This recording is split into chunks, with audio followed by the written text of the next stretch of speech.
Preparados para um surto onde a gente vai explicar como Sesshomaru se sacrificou e por quê para poder salvar as filhas, sobre a hipocrisia de Kirin-Maru, o reencontro de Yagami e Moroha e muitas outras coisas que aconteceram no episódio 38, o episódio da segunda temporada de Hanyo no Yashahime, inclusive explicações sobre o que é Haku, aquela força que deixou Sesshomaru num estado em que a gente só viu antes quando ele recebeu a ferida do vento direto, lá no comecinho de Inuyasha.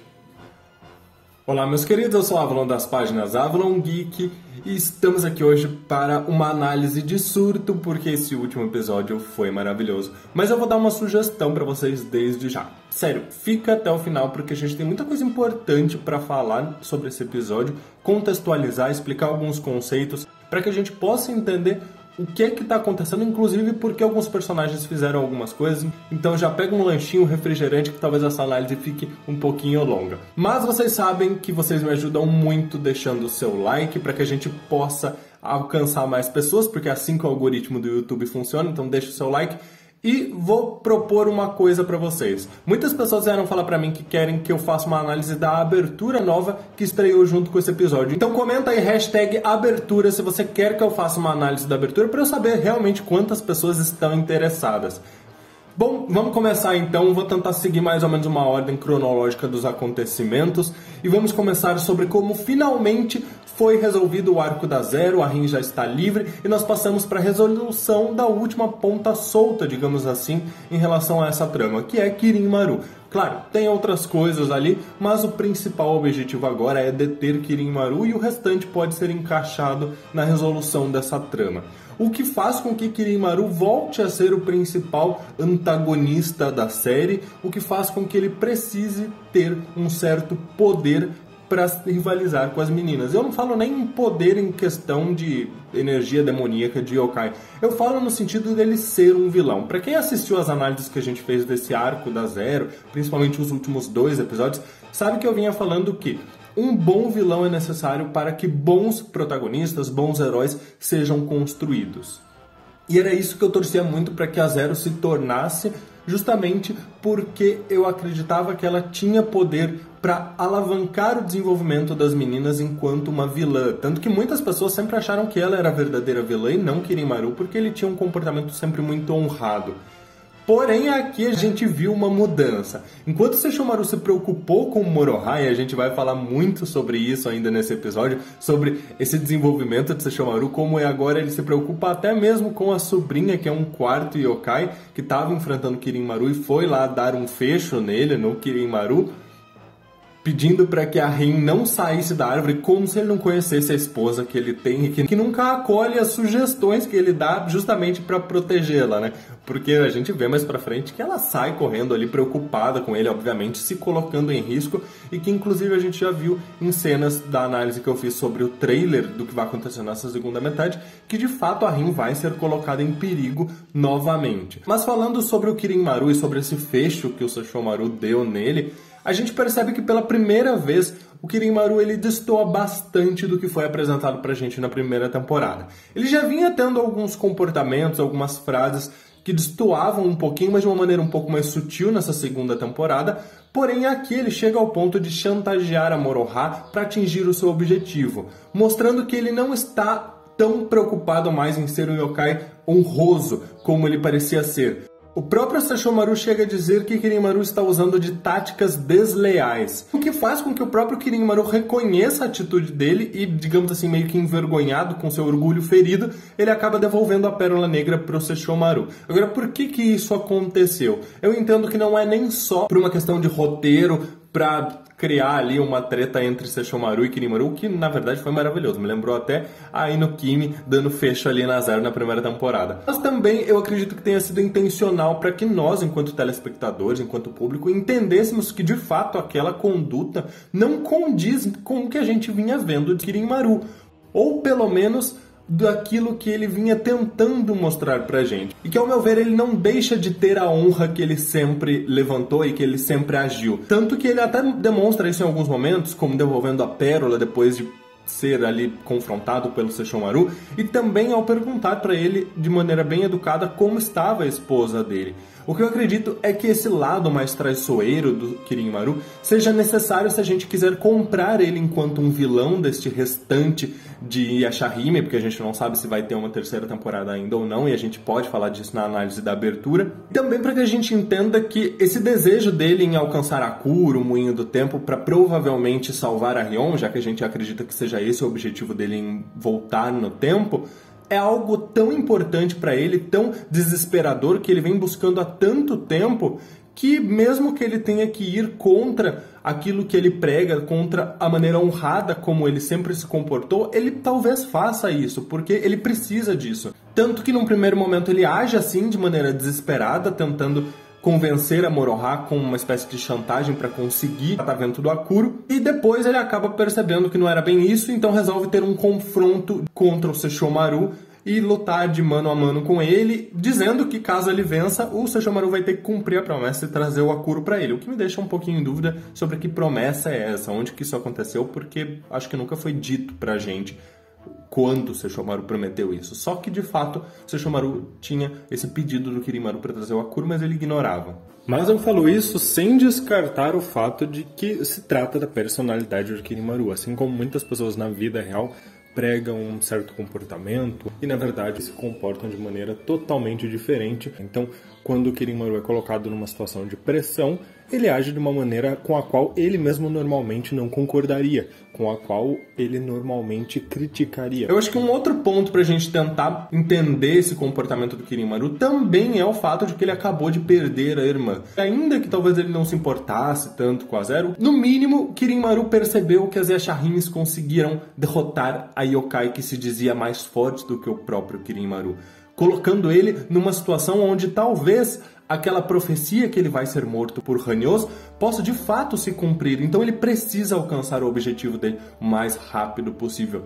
Essas são algumas das coisas que eu queria falar sobre o comportamento do Kirin-Maru. Eu gostei muito da Moroha maravilhosa, mostrando a versatilidade dela em combate, usando seus poderes espirituais e os demoníacos, como ela ficou furiosa quando o Kirin-Maru desdenhou dela por ser um quarto yokai, e mostrando como ela também está mais forte, ainda que ela não tenha sido capaz de derrotar ou de parear com Kirin-Maru.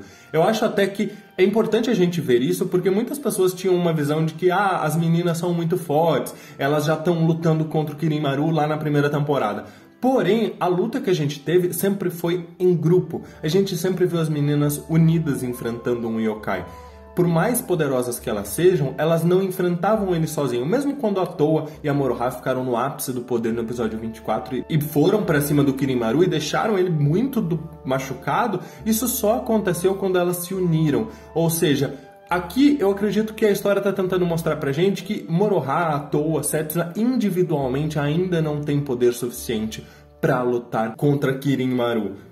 Então eu acho interessante a gente ter essa perspectiva de que elas lutam em grupo, tanto que quando as meninas chegam, aí sim a coisa muda. É muito fofo ver a Setsuna dando aquele apoio e como as três já estão mais unidas e elas lutando em conjunto, unindo os poderes espirituais da Moroha com as flechas celestiais, como o dragão azul gêmeo, ele cria uma onda dessa vez mais esverdeada por conta do poder da raiz de Kyokon, que a gente vê pela primeira vez absorvendo a energia demoníaca do Kirin-Maru, o que é muito legal. E também o novo golpe da Setsuna, que não foi muito bem explicado, a gente não sabe exatamente de onde veio, mas eu ainda mantenho a opinião que eu disse lá na análise do trailer e da prévia. Então se você não viu, dá uma corridinha lá, porque lá eu explico direitinho de onde que eu acho que vem esse poder, esse ataque de fogo. E finalmente a gente tem aquilo que provavelmente vai ser o título desse vídeo, que é o sacrifício de Sesshomaru. Ele, vendo que as filhas e a sobrinha seriam atingidas por uma técnica mortal de Kirin-Maru, decidiu agir. Eu vi algumas pessoas até lá no Discord discutindo sobre o que teria motivado ele a receber aquele golpe, se foi proposital ou não. Quero saber a opinião de vocês aí nos comentários, se vocês acham que ele tentou receber esse golpe para se tirar da jogada, para de repente fazer com que alguma coisa acontecesse. Eu acho que, assim, pensando em questões de roteiro, Sesshomaru precisava ser tirado de cena. Uma porque ele está no nível de Kirin-Maru e agora não tem nada que o impeça de agir como antes. Antes ele estava preocupado com a Rin, ele estava de mãos atadas, então ele não podia fazer nada. Agora ele pode, tanto que a gente brincava que quando ela saísse da árvore ele ia descer o sarrafo com a Bakusaiga em todo mundo. Então agora Sesshomaru poderia perfeitamente derrotar Kirin-Maru e colocar um fim nisso. Mas essa história é a história das filhas de Sesshomaru e também da filha de Inuyasha. Então, até para que talvez Inuyasha seja relevante nessa trama, eu imagino que eles optaram por precisamos achar uma forma de tirar Sesshomaru da jogada, igual fizeram na primeira temporada até agora, com a Rin estando presa na árvore e ele estando de mãos atadas. Mas na questão da história em si, eu acredito que ele agiu justamente preocupado com as meninas, o que mostra um desenvolvimento incrível. Inclusive, comenta aí se vocês acham que o último vídeo dele como ganhador da gincana seria bom a gente falar do desenvolvimento dele. Eu pensei em citar várias das mudanças dele ao longo da história, acho que ficaria bem legal. Sesshomaru, ele se lança contra a esfera de chamas negras, recebe aquele poder diretamente com o seu corpo, e eu acredito que foi um ato desesperado para proteger as meninas, né, tanto as filhas quanto a sobrinha, porque ele já mostrou preocupação pela sobrinha no começo do episódio, vamos lembrar disso. E que talvez ele não fosse capaz de impedir aquele golpe se não fosse recebendo isso. Porque vamos lembrar de uma coisa. Quando o Kirin-Maru lança uma primeira esfera de energia, o que o Sesshomaru faz? Ele corta ela em dois e ela se divide e aquele restante da esfera de energia atinge o que está atrás dele. Se Sesshomaru não recebesse o golpe como ele recebeu, com o seu corpo, provavelmente ele teria que cortar aquela energia, e isso faria com que ela se dispersasse, colocando ainda em risco as meninas. Ou seja, receber a energia, tomar aquele dano, era a única coisa que o Sesshomaru podia fazer para salvar as meninas. Ele poderia talvez tentar tirar elas dali, né, resgatar elas, até poderia, mas num ato desesperado, a primeira coisa, a coisa mais sensata a fazer era o quê? Receber aquele impacto, servir como escudo para as meninas. Então a própria sinopse falava pra gente sobre o Sesshomaru não desviar desse golpe. Ou seja, o Sesshomaru não desviou o golpe, ele não tirou o golpe da sua frente, da sua rota, justamente porque se ele fizesse isso, se ele o cortasse com a Bakusaiga, o que ia acontecer é que esse ataque ia acabar de alguma forma atingindo ainda as meninas, ou a Rin lá embaixo, ele deve ter percebido que a Rin estava ali, o Takechou, enfim. O que ele podia fazer era absorver, porque vocês viram o tamanho daquela bola de energia? Não tinha outra coisa que o Sesshomaru pudesse fazer. Então isso só mostra pra gente o quanto ele evoluiu. Ele estava disposto a se sacrificar, porque olha como ele ficou, o estado que o Sesshomaru ficou. Cara, isso é muito bom para fins de desenvolvimento de personagem. Eu fiquei muito feliz com esse desenvolvimento, principalmente pelo sorrisinho dele no final e sobre como ele debocha do Kirin-Maru, dizendo que ele conseguiu receber e aguentar aquele golpe, o que o Kirin-Maru fica até impressionado por ele fazer isso sem usar a espada, justamente por aquelas questões que eu acabei de falar. E também eu gostaria de lembrar vocês de que não é a primeira vez que Sesshomaru faz isso. Eu vi uma página postando no Facebook, se eu encontrar a postagem aqui, eu vou deixar na descrição, justamente fazendo uma assimilação de como o Sesshomaru já agiu assim antes. Lá no terceiro filme, o Sesshomaru, num determinado momento em que ele e Inuyasha estão lutando contra a Songa, ele empurra Inuyasha para o lado e acaba sendo atingido pelo Gokuryuha, aquela onda do dragão infernal. Num princípio parece só que ele tá sendo chato, que ele tá ali, né, brigando com o Inuyasha pra ver quem que vai derrotar a Songa. Mas na verdade ele empurra o Inuyasha pra receber o golpe. Então o Inuyasha acaba saindo ileso daquele golpe do Goguryuha, porque o Sesshomaru empurrou ele e acabou recebendo o golpe sozinho. É bem interessante a gente perceber isso, por isso que eu quero saber se vocês querem esse quarto vídeo do Sesshomaru como sendo o desenvolvimento dele. Pegar essas cenas em que ele agiu de uma maneira muito mais compassiva e mostrando que ele não é mais aquele cachorrão sem sentimentos que a gente conheceu no começo do anime. Para essa análise não ficar gigantesca, eu quero explicar para vocês o que aconteceu com o Sesshomaru ainda, o que é o Haku, aquele conceito, e depois a gente passa para falar um pouquinho sobre Hitoa e sobre o reencontro da Gomi e Moroha. Foi finalizando esse combate que a gente descobriu finalmente o poder do Kirin-Maru. Eu quero muito agradecer para quem não desistiu das minhas teorias, mesmo algumas estando erradas, porque, cara, eu fiquei muito feliz em ver que a gente não estava viajando tanto quando a gente disse lá no episódio 18, foi conversando muito nas análises, nós falamos isso na análise do episódio 18 e também a gente falou disso na análise do trailer que foi feito semana passada. Que Kirin-Maru demonstrou ter um poder que conseguia ferir o inimigo sem atingir o seu corpo. Ele faz isso com a Setsuna lá no episódio 18. Eu fiquei com isso muito na cabeça, porque eu pensava, poxa, será que tem de fato algum poder, ou será que eles só não quiseram mostrar ferimento, né? De repente não queriam mostrar sangue naquele episódio? Talvez, num primeiro momento, nem houvesse essa ideia, mas eles aproveitaram esse gancho e conseguiram aqui introduzir um conceito de um golpe que consegue atingir justamente o Haku.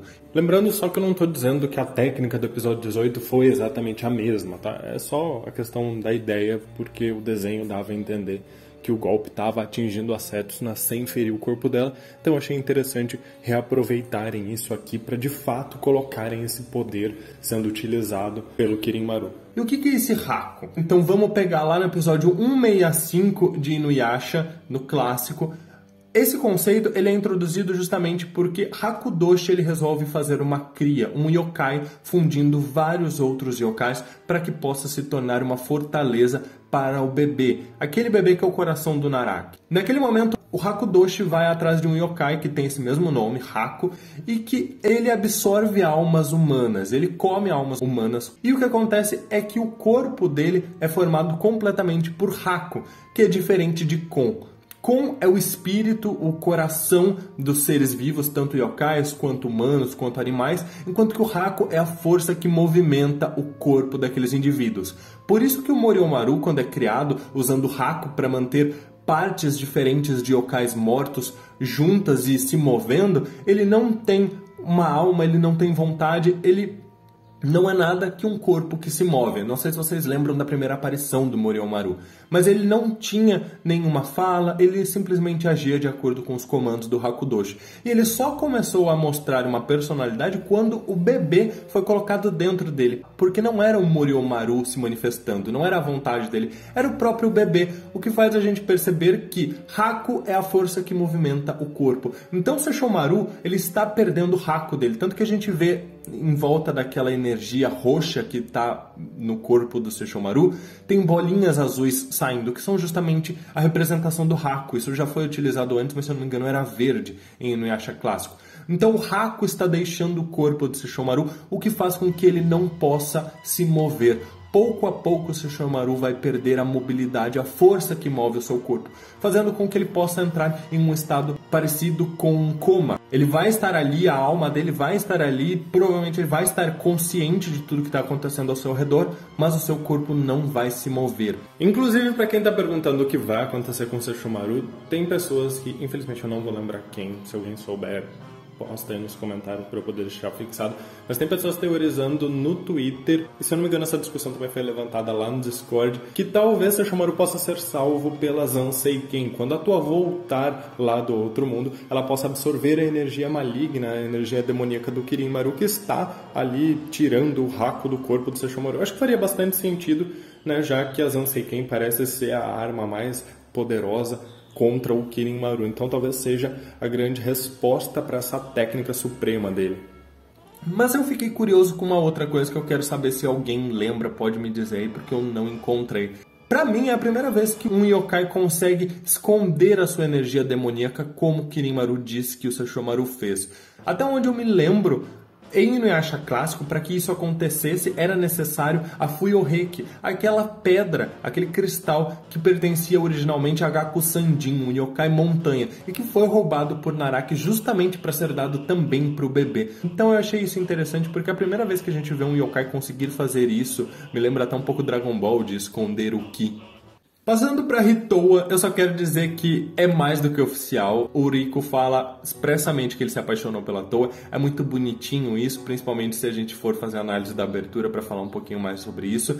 Eu achei fofo ele ter guardado a semente da maçã, o que mostra que desde o começo ele se importou com a atitude e a gentileza que a Toa teve com ele, o que talvez mostre também o fato de que, além da Zero, a Toa foi a única que mostrou uma certa compaixão, uma certa gentileza com ele, porque todos ali no clãzinho do Kirin-Maru, com exceção da Rion, sempre pareceram ser bem frios com ele, trataram ele bem mal.